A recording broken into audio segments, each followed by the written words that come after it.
नमस्कार मित्रांनो, स्वागत तुमच्या भावाच्या एकदम लाडक्या चॅनलवरती आणि परत एकदा मराठी स्पेशल रिव्ह्यू मध्ये म्हणजे back to back Marathi movies आणि मराठी रिव्ह्यू घेते येलो मी, कारण की मूवीज तसे आल्यात. पण आजचा रिव्ह्यू थोडा वेगळा आहे, कारण की मी ह्याच्या आधी जेवढे टीजर आले ट्रेलर आले ना, तर त्याच्या बाबतीत म्हणले की अरे ही मूवी या ही जो टीजर आहे, जो चित्रपट लवकरच येणार आहे, तो ह्याचा टीजर मला खूप आवडला आणि मी त्यामुळे त्या मूवीचा रिव्ह्यू केला. पण आजचा रिव्ह्यू मी त्या बाबतीत करणार आहे जे की टीजर मला आवडला नाही आणि मराठी इंडस्ट्रीमध्ये असे पिक्चर नको आहेत आपल्याला. कारण की बॉलिवूड इंडस्ट्री बघा, कन्नड इंडस्ट्री, साऊथ इंडस्ट्री इतकी वर आली ना, आता ते टिपिकल साऊथ इंडस्ट्री नाही राहिली. तर त्या बाबतीतच माझं मराठी इंडस्ट्रीसाठी हा छोटासा रिव्ह्यू म्हणता येईल की जे अशात एक टीजर मी पाहिला जो की रिसेंट आला आहे, पिक्चर बॉईज म्हणून. आणि मी पूर्ण टीजर सांगतो, म्हणजे एका ओळीत सांगू ना, तेच परत परत कॉमेडी, फालतूचे जोक्स, घाणेरडे डायलॉग्स ज्याला बघून कताई हसू येत नाही आणि निस्ती टीजरमध्ये हवस भरलेली दिसतीये. आणि ते मुलं तसे डायलॉग्स मारतायत ज्यांचं वय बी नाही. म्हणजे खरं अशा पिक्चरची आपल्याला उमेद बी नाही ना. मला असं वाटतं की हे असे चित्रपट यावा. आणि तुम्ही जर पिक्चर बॉयचा पूर्ण टीजर बघितला असेल ना, तर तुम्हाला कळालं असेल की मी कमून म्हणतो असं की पूर्ण ओव्हरऑल जो टीजर आहे ना, ना त्यांची सिनेमॅटोग्राफी चांगली आहे, ना म्युझिक चांगली आहे. म्हणजे एक असतं की नाही, काहीतरी होप असते टीजर साठी, काहीतरी माणूस जर डायलॉग चांगले नाही वाटायले ना, स्क्रीन प्ले चांगला वाटायला, या आपल्याला वाटतं की यार स्टोरीमध्ये बी काही दम नाही, तर माणूस वाटतं की यार म्युझिक चांगली असं, या कुठेतरी असं आपल्याला काहीतरी असं बघायला भेटेल या मुवमेंट इन की अरे हा, ज्याने की हे मुवमेंट चांगलं आहे, आपण एक्सपेक्टेशन ठेवू शकतो.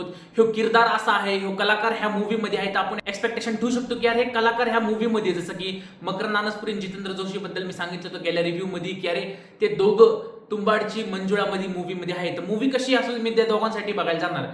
तर ह्या टीजर मध्ये मला असं कोणी कलाकार बी बघायला नाही भेटला की अरे त्याच्यामुळे मी बघायला जाऊ हे मूवी.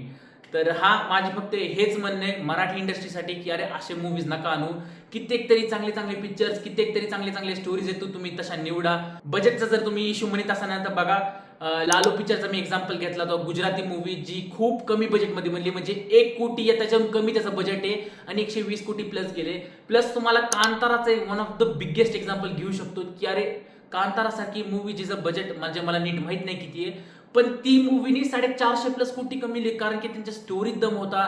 त्यांचे जे कलाकार ज्यांनी निभिले, म्हणजे ऋषभ शेट्टीने काय ऍक्टिंग केली, प्लस डायरेक्शन बी त्यांचंच आहे. तर तसं काही आणावा मराठी इंडस्ट्रीपासून, तसं काही एखादी स्टोरी यावा. शेवट सायराट मूवीज अशी होती ज्यांनी 100 प्लस बिझनेस केलं. मला त्याच्यानंतर अशी एक बी मूवी माहित नाही.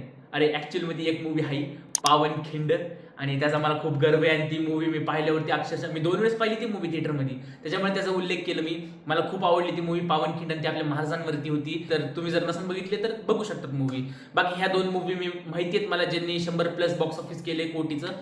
बाकी अशी मला काही सच मूवी तर लक्षात येणार ज्यांनी काही असं एकदम भारी कलेक्शन केले या त्यांनी स्टँड आउट केले मराठी इंडस्ट्रीसाठी.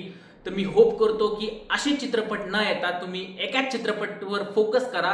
चांगलं त्याला बजेट द्या थोडंफार, 1-1.5 कोटीचं, ते बी कमीच आहे म्हणा, पण स्टोरी अशी घेऊन या. कारण की तुमचा मेन जोश तुमची स्टोरी आणि तुमचे कलाकार हेच तुम्हाला नाही का मेन वर आणतील तुमच्या मूवीसाठी. बाकी माझं अजून काहीच म्हणणं नाही. आणि तुम्हाला कसं वाटलं हे टीजर, तुमचे काय म्हणणं असेल बघा, मला तर नाही आवडलं, जेन्युइनली सांगतो. तुमचं काय म्हणणं असेल या टीजर बाबतीत मला कमेंट सेक्शन मध्ये कळू द्या. मी भेटतो तुम्हाला पुढच्या व्हिडिओ मध्ये. तोपर्यंत लाईक, शेअर, सबस्क्राईब. जय हिंद.